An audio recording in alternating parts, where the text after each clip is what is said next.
This tutorial is for instructors or others who may be using Adobe Connect to learn a little bit more about recording your meetings and where to find those recordings once you've completed it. A couple of reasons you may want to record a meeting, particularly if you're covering material in your training or in your discussion within Adobe Connect that is relevant to a wide audience, and perhaps not everyone from that audience will be able to attend at the same time as your meeting.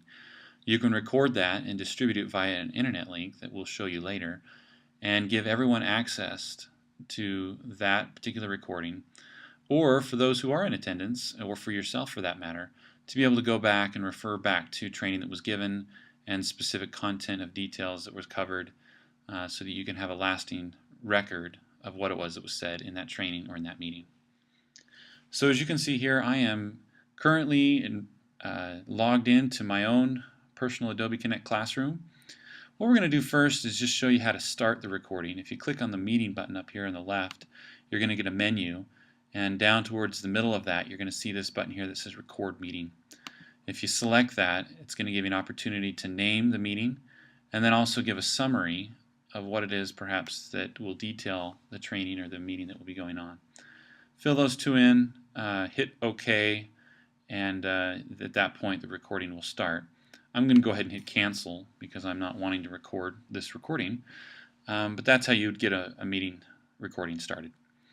Once you're done with the meeting, you can do the same thing to go ahead and stop recording, but at that point it might feel a little bit confusing as to where you'd go about locating the recording that you just created. Well, once again, you're going to go up to the meeting tab up in the left, and the first option in that menu is the Manage Meeting Information.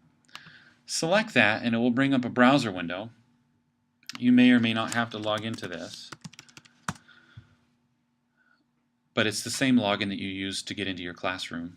Once you've put that in, it will give you this administrative site, which gives you access to all kinds of behind-the-scenes information about your classroom and about your recordings. The information you're going to see right off the bat is about your actual Adobe Connect classroom. Here's the URL that you send out to those who are interested in attending your meetings. Here's the title of it. If you click on Edit Information, it will give you a chance to actually change the title of that. So if you'd like to change the title of the Adobe Connect Classroom, then you can do that there. And you can access the URL as well. If you're looking for the recordings, then you'll come over here to the right and you'll click on that recordings link. And that will give you a listing of all the different recordings that are available to you.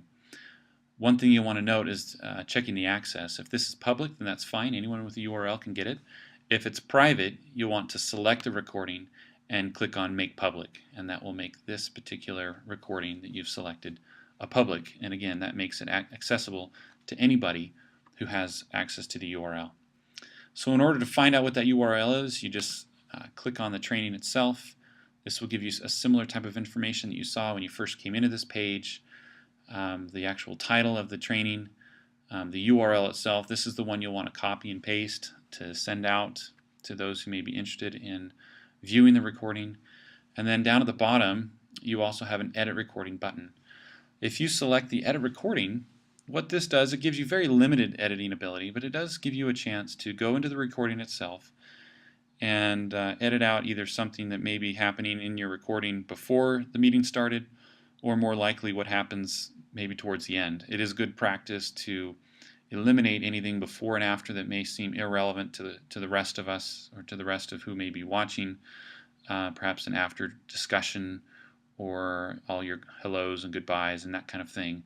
You can go ahead and edit those out so that the recording just contains the specific content that's relevant to those who may be watching it down the road.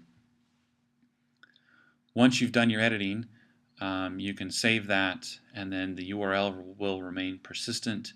You can send that out to those who may be interested, and anyone who has access to that URL can view your recording of your meeting and get the same content of everyone else. And that is finding and making recordings in Adobe Connect.